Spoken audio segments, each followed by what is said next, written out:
C.S. Lewis, chronicler of Narnia. C.S. Jack Lewis lived from 1898 to 1963. Nearly 100 years ago, two young boys were out for an afternoon walk.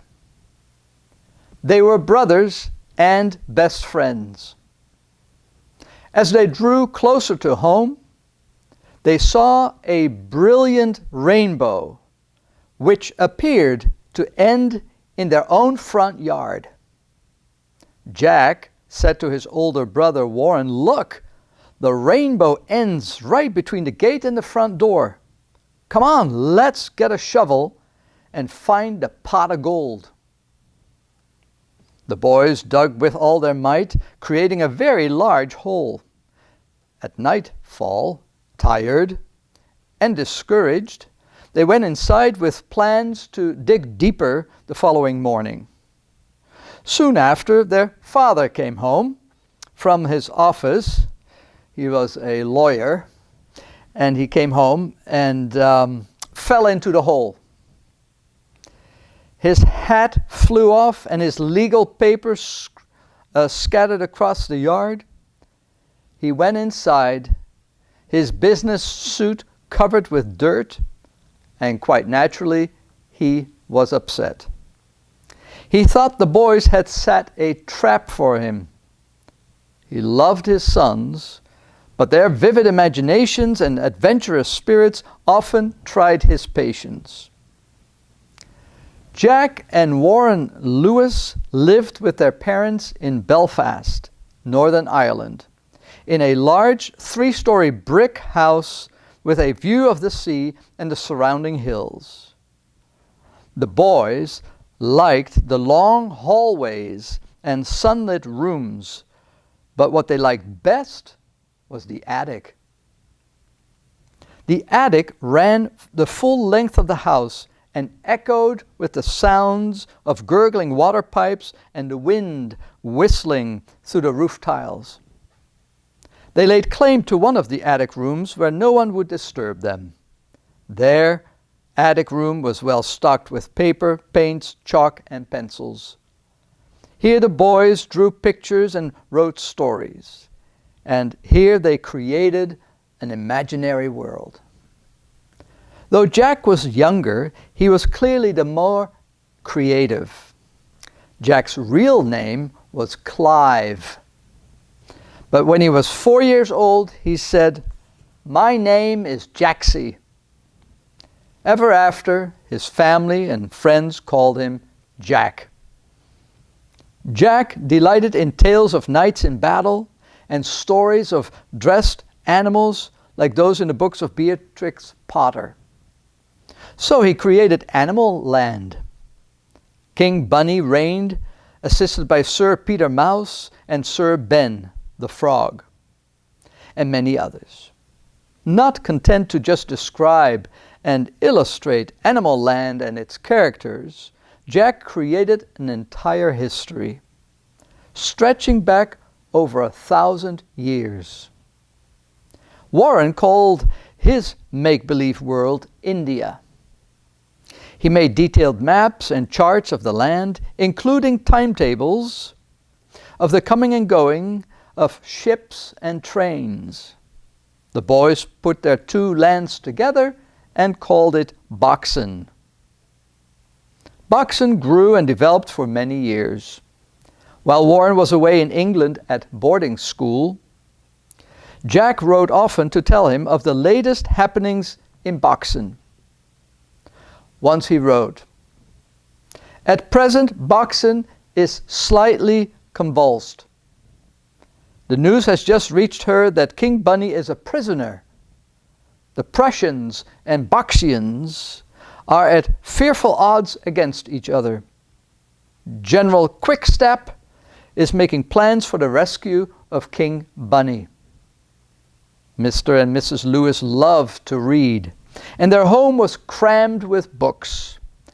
To Jack's young eyes, there appeared to be books everywhere, endless books. Books in the study, books in the drawing room, books in the cloakroom, books too deep in the great bookcase on the landing, books in the bedrooms, books piled shoulder high in the attic.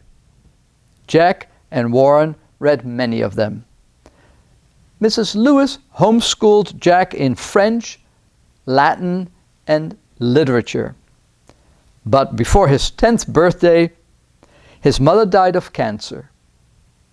Much of the happiness and security in his life disappeared with her. Soon after her death, Jack's father sent him away, far away, to an English boarding school. And so began many years of loneliness and difficulty, broken up by short periods of happy holidays at home with Warren and his father. At age 18, Jack Lewis won a scholarship at Oxford, the oldest and most famous university in England. He excelled in his studies and eventually became an English instructor there. Through his school and college days, Lewis had become an atheist, someone who denies that God exists. Being proud and self-sufficient, he thought himself too sophisticated to believe in God. Besides, he saw God as an interferer, and he wanted to be left alone. As a respected teacher at Oxford, he looked forward to a life devoted to himself and doing as he pleased. But as he later wrote, quote, God, the great angler, played his fish, and I never dreamed that the hook was in my own mouth. End quote. His coming to Jesus Christ started slowly. Lewis began to realize that his favorite authors were Christians. They wrote about a life full of wonder and joy. Christianity, at least for some, was not merely a set of rules. Then he befriended some bright Oxford men who believed the Bible and who showed him there were strong historical facts to support Christianity.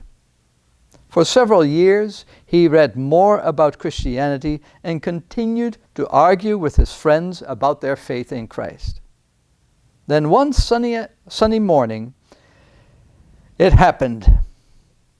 Lewis, deep in thought, sat in the sidecar of his brother's motorcycle on the way to the zoo. When we set out, Lewis wrote, I did not believe that Jesus Christ was the Son of God. And when we reached the zoo, I did.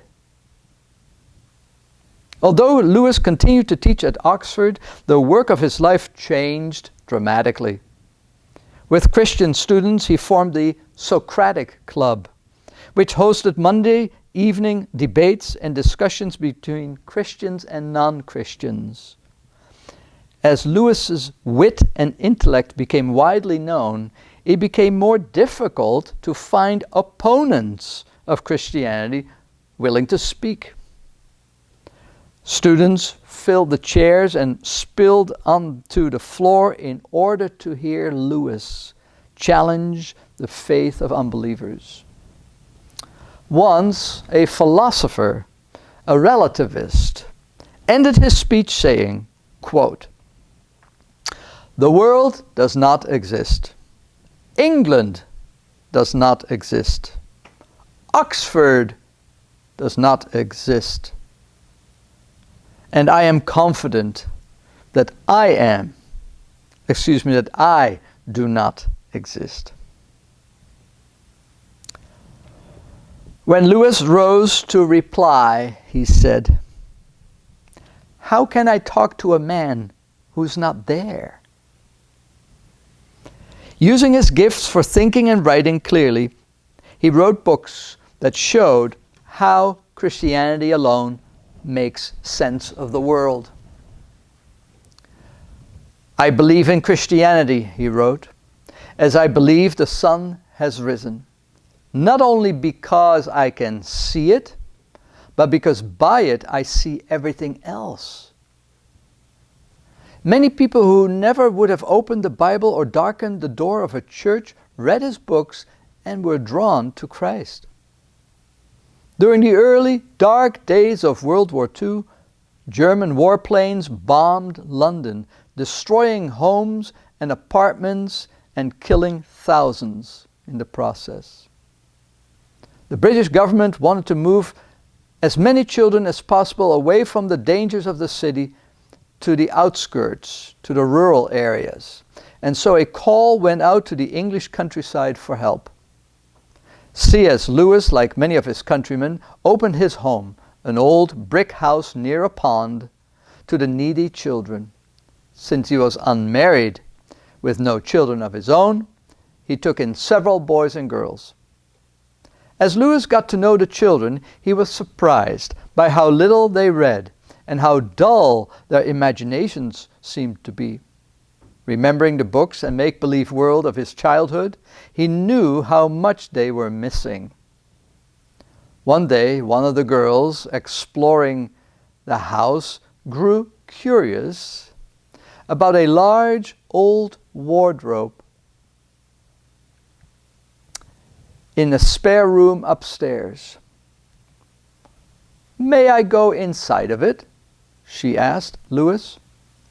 He opened the door and let her poke around the heavy coats hanging inside. I wonder if there's anything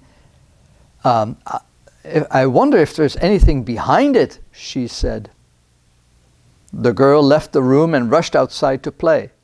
But her question set his mind to work. He decided to write a story for children to encourage their imaginations and point them to Jesus Christ. Lewis entitled the story, "The Lion, the Witch, and the Wardrobe." It begins. Once there were 4 children whose names were Peter, Susan, Edmund, and Lucy. This story is about something that happened to them when they were sent away from London during the war because of the air raids. They were sent to the house of an old professor who lived in the heart of the country.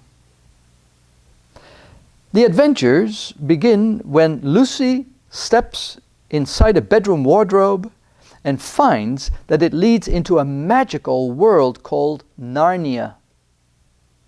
It is full of fauns, dwarves, and talking animals. A white witch has cast her evil spell over Narnia, making it, quote, always winter and never Christmas, end quote. Aslan, the lion, and the true king of Narnia, breaks her spell by sacrificing his own life for the sake of others. Aslan rises from the dead, conquers the witch, and brings peace to the land. Lewis wanted children to see the connection between Aslan's victory and the triumph of Christ's death and resurrection. Following this first story, he wrote a series of books about Aslan's world called The Chronicles of Narnia. In August 1941, when Nazi Germany appeared invincible and fear about the future troubled the mind of the English men and women, Lewis delivered a series of radio talks on the Christian faith. "I remember," one man said, "being at a pub filled with soldiers on one Wednesday evening. At 7:45, the bartender turned the radio up to hear Lewis. 'You listen to this bloke,' he shouted. 'He's really worth listening to.' And the soldiers listened attentively for the entire talk. With his rich voice and quick wit, he defended Christianity logically and convincingly, urging people to follow Jesus. If you look to yourself, Lewis told his radio listeners, you'll find in the long run only hatred, loneliness, despair, rage, ruin, and decay. But look to Christ, and you'll find Him, and with Him everything else thrown in it. One man influenced by Lewis said, "The war, the whole of life, everything tended to seem pointless. We needed a key to the meaning of the universe. Lewis provided just that. Better still, he gave us back our old traditional Christian faith so that we could accept it with new confidence."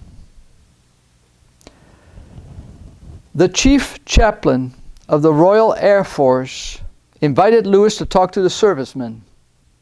He traveled away every weekend for months, speaking at the RAF bases across the country, trying to persuade the airmen to believe in Christ. After the war, Prime Minister Winston Churchill praised Lewis for all his efforts during the war. Lewis wrote many books, and nearly all of them became bestsellers.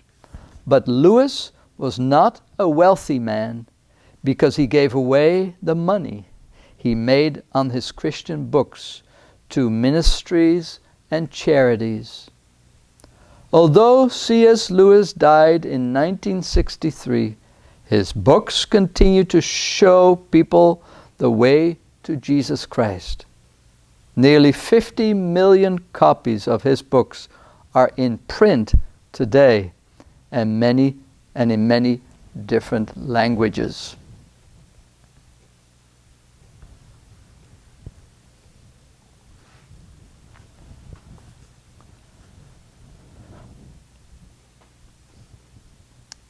The last story I'm going to read for you from this book is about a man named Richard Wurmbrand, tortured for Christ. I grew up in Europe. I grew up during the years of the Cold War, 60s and 70s and 80s, of course, but then I had already come to the US in 1982 to be specific. But I know what life was like in Europe during the Cold War situation. And we knew that under communism, the church suffered. Those who were not willing to register themselves with the governments, if that was even allowed, those who were therefore in the underground church, those folks especially were severely persecuted. In particular, their pastors. It was felt and believed that if you destroyed the shepherd, then the flock would scatter and cease to follow the shepherd, Jesus Christ. And they would effectively all become atheists, just like communism would have us believe. There is no God. God does not exist. God is a figment of human imagination, and people use it as a way to support their own human weaknesses, like a crutch that they need in times of trouble. I heard and met with Richard Wurmbrand when he and his wife, after they were allowed to leave Romania and then visited churches in the Western world to tell the story about the persecuted church. He and his wife came to my church as well, and so this particular story has therefore a more added level of significance. This book is dated because it does not give the year in which Richard Wurmbrand died. The man has died. I just don't know when that was exactly. But he was born in 1908. In August 1944, 1 million Russian troops overran Romania and installed a communist government. Like the government of the Soviet Union, it was a brutal dictatorship, jailing and murdering tens of thousands of innocent people. Hoping to control and eventually wipe out Christianity, the communists confiscated church property and forbade ministers to work without licenses from the government. Soon after taking power, they convened a congress of all the Christian bodies in Romania. 4,000 priests, bishops, and ministers assembled in the great hall of the parliament building before a huge portrait of Stalin, the Russian dictator. I have seen that House of Parliament from the outside. It is huge. Under the fear of imprisonment, torture, and death, one Christian leader after another praised the new communist government, declaring that communism and Christianity had similar goals and could thrive together. Sitting in the meeting were Richard Wurmbrand, a tall, well-educated Lutheran pastor, and his wife, Sabina. Sabina, just a short little lady, as I recall. Sabina turned to her husband with flaming eyes and said, "Richard, stand up and wash away this shame from the face of Christ.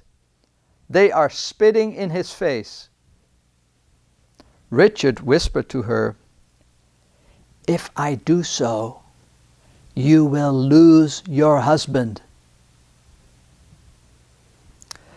"I don't want to have a coward for a husband," Sabina replied. So Richard arose and requested permission to speak. He walked to the rostrum, looked out over the sea of faces, and spoke into the microphone, which broadcast the message live to the entire country. "It is our duty as ministers," Wurmbrand reminded the audience, "to glorify Christ. Our loyalty is due first to Him and not to earthly powers.